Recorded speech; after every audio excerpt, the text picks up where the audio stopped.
العيال ولاد مصطفى دول الاشقية بيتبلوا علينا وضربوا البنت كمان. ماما انا محدش يقدر يضربني. اسكتي انت. قولي لها شايفه الولد بقى عامل ازاي؟ يعني ضربها براسه في كوعها مثلا؟ ماما مش كوعها دي رجليها. انت عارف لو ما اتصرفتش في الموضوع ده انا ممكن اعمل ايه؟ يعني هتعملي ايه يعني؟ يعني بنتك تضرب الولد وفي الاخر نطلع احنا اللي غلطانين؟ هو مروان شافني ماشيه راح شدت شعري من غير ما اشتمه زي كل يوم. على فكره ده مش انا، ده زياد. انا عارفه بقى. يعني ابنك ده ولا ابنك الشقي ده بيشد شعر بنتي ليه؟ ما يشد شعرك انت. ما شدتهوش، كان فيها عنكبوت كده عملاق وقع السقف عليه وانا كنت بحاول انقذه منها. وكان هيبخ سم عليها وبعدين يمتص دمها بالبطيء قوي. بس سمع كلام ولادك، احكي لهم قصص تتفهم بدل الكلام الخيالي اللي هم عمالين يقولوه ده. والله شكلك انت اللي وزاهم. انت بتهزقيني يا ساره؟ ماشي يلا يا بنتي يلا عشان نتمرجح. يلا يا ماما. انا غلطانه ان انا ما خدتش قرار اصعد الموضوع من الاول، لكن للاسف انت اللي رفعت السقف. السقف برضه كان عليه عنكبوت. اسكت خالص، اطلع انت واخوك فوق. ايوه يا مصطفى، مراتك بتتهزق وولادك بيتضربوا وسمعتك بقت زي الزفت، وهتعيش وانت جاي. ايوه اللي بالسمسم. ده كده مشكله يا علي. معنى كده ان انت ما رحتيش الشغل النهارده، واكيد طبعا هيتخصم منك 3 ايام لانك مش مقدمه على اجازه. ده كده ميزانيه الشهر شخرمت خالص يا علي، مش هنعرف ندفع الجمعيه بالشكل ده. طب خلاص انا هبقى اتصرف لما اجي. فيني دلوقتي؟ مع السلامه. سلام. الله مالك يا درش في ايه؟ داخل جمعيه ب 3000 جنيه، وشكل الشهر ده الميزانيه كده شخرمت ومش هعرف ادفعها. يعني محاسب في الشركة المصرية الأوروبية اللامحدودة للصناعات الغذائية وتدوير النفايات وشايل هم الفلوس؟ الله، طب ما تقدم على سلفة يا مصطفى. ومين قال لك ان انا ما عملتش كده يا فالح؟ ما الجمعيه دي علشان اسدد السلفه اللي انا سالفها من الشركه. أقول لك على فكرة؟ قول. قدم استقالتك يا مصطفى. يا كلبانه في سقعتك. قدم استقالتك يا مصطفى. انا هقدم المشيئه وربنا بقى يفرجها من عنده، ازاي ما اعرفش. أقول لك على فكرة تانية؟ لا كفايه لحد كده، انا بطني وجعتني. انت كنت جاي ليه اساسا؟ عشان تمضي الورق ده. خلاص سيبه عندك على المكتب. طيب ماشي. وهات لي شاي على حسابك. ايه؟ شاي على حسابك. بتقول ايه؟ انت ايه اتطرشت ولا ايه؟ هات لي سندوتشات على حسابك. لا سندوتشات لا، هجيب لك شاي. سلام. افرجها يا رب من عندك.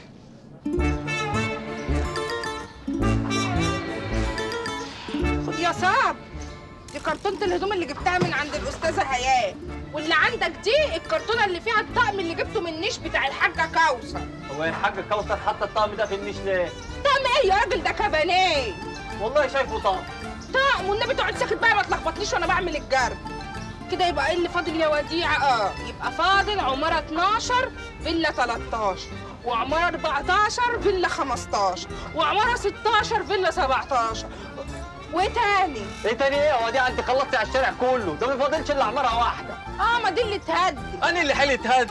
بصراحة بقى انت طالعة العيال في الشارع عمالين يروحوا ويجوا ويتفسحوا، وسايباني هنا عمال افرس في الحاجات دي. يتفسحوا وجالك قلب تقول يتفسحوا؟ بقى انت مسمي البرم اللي بنبرمه ده فسح؟ لا يا اخويا خلاص ما تزعلش نفسك، روح انت اقعد ابرم كده اهوت واتفسح وسيبنا احنا قاعدين مع اللعب دي. لا يا وديعة، ما انت عارفة انني ما بحبش الفسح، انا بحب ابقى قاعد، بس انا عندي فكري، انا ممكن اريح شوية وبعد كده لما اقوم هبقى كويس واساعدك يعني. تريح؟ روح يا اخويا نام، ده متعالج حيطه ما ده اللي انت فالح فيه. انا بقى عايزه الفترة الجاية اركز مع العمارة دي، عشان ايه؟ ابتدي كده اهوت اخد اللي وراهم واللي قدامهم. ان ما طلعت على جتتكم البلا الازرق والزعيق اللي كنتوا بتزعقوهولي ما بقاش اني وديعه. ان ما فلستكم ما بقاش اني وديعه. انا لازم امشي من هنا وانا محمله عربيه نص نقل، والا ما بقاش اني وديعه. ده نم الولد يا عماره شؤم. ما تنساش تكتب يجيد القراءة والكتاب. أنا أصلي عايز أعلى بمستوى البواب الجديد. عايز العمارة تبقى مثل يحتذى في المنطقة كلها والتاريخ يكتب عنها. تاريخ ايه يا عادل؟ احنا عايزين بواب يسيق السلم ويجيب لنا الخضار. ماشي ماشي ماشي. نتكلم في العمر مثلا. شوفي يا ستي، نخليها من 18 ل 30. متهيالي سن مناسب. مناسب. انا مش عايزه متجوز.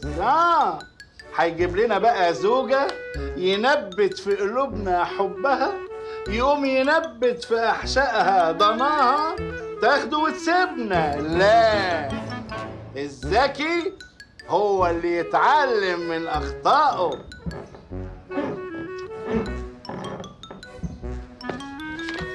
ايه يا عامل مالك في ايه؟ الكنبه دي مش مريحاني. هاتيلي المنشار والشنيور عشان افكها واركبها تاني. الذكي هو اللي يتعلم من اخطائه.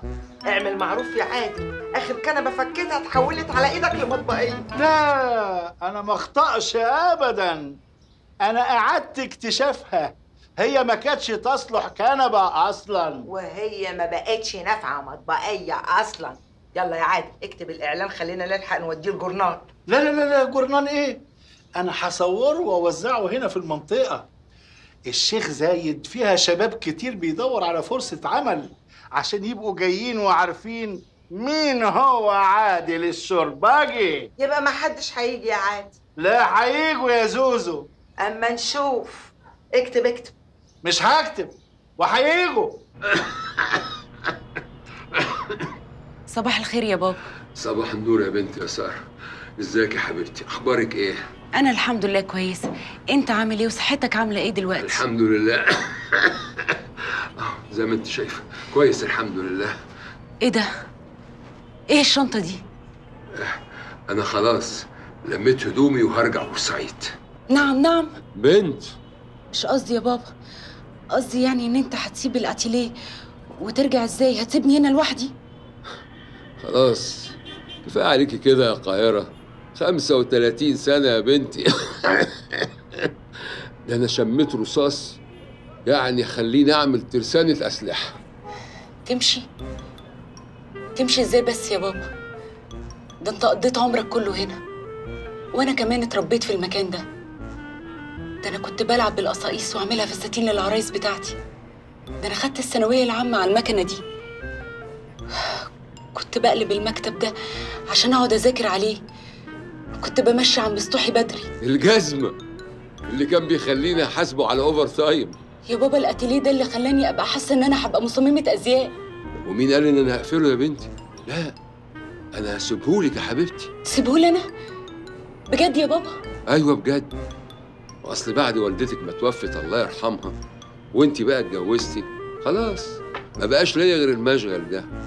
اتجوزت واتجوزت البدل الرجالي كمان.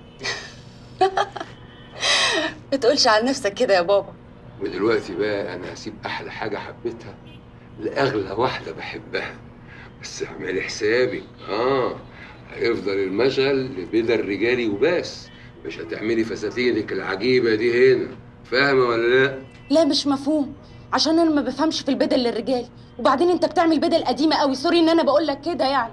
ده انت لسه بتعمل مكان للساعه يا بابا. اصل انا مخلص جدا يا ساره للكلاسيكيات. مش زيكم انتوا يا جيل الباديهات الدانتيل. ساره انت من النهارده هتدوري المشغل ده، فاهمه؟ وانا هروح بقى احط الشنطه بتاعتي دي في عربيتك واشتري شويه لب عشان ازقزهم في الطريق. وانت اقعدي مع الرجاله قولي لهم هتيجي لهم امتى.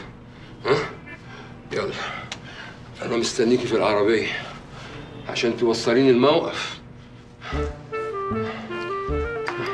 حاضر يا بابا.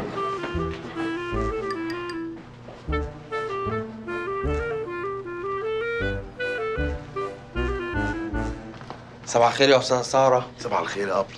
صباح النور. بقول لك ايه يا عم صلاح؟ نعم. انا عايزاك تفهمني حكايه البدل بتاعتكم الابيض واسود. اصل انا بصراحه ما بفهمش فيها حاجه خالص. قول لي يا بنت عاطف الابيض واسود لما ممكن نعمل الوان. يعني ايه مش فاهم؟ مش انت بتفهمي في الشغل الحريمي؟ ايوه. ايه ده؟ ايه ده؟ ايه ده؟ يا نهار اسود. واحنا كنا من ورا ابوكي بنشتغل في الحريم الاصلي، الملبن كله والدلع كله. يا نهار اسود. بدل رقص بدل رقص ودلع وفلوس ونغناشه. احنا كنا قاعدين مع ابوكي قاعدين نشحت جنبه، هي البدل عادة بتجيب همها يا ست فاطمه. يا ما تحيلنا على الاستاذ عاطف يجيب لنا حته طريه تشتغل معانا، تنعنش القعده وتفتح السوق، لكن ابوك دقه قديمه طحن. العسل جت بقى ايه وهتظبط لنا كل حاجه. والنبي يا شيخه سايق عليك النبي تجيب لنا نسوان. ايه اللي بتقوله ده يا عم جلال؟ قصدي ستات وبنات يشتغلوا معانا هنا في المشغل، يعني مقص دار. انت دماغك راحت لفين؟ احنا زهقنا شنبات بقى يا ست الابيض. كده برضو يا عم صلاح؟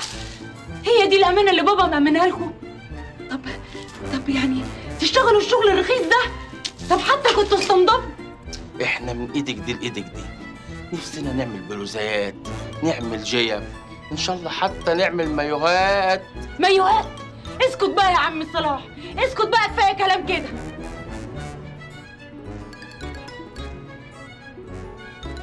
امري لله، وربنا بقى يسامحني على الامانه اللي بابا مأمنها لي. ايه ده؟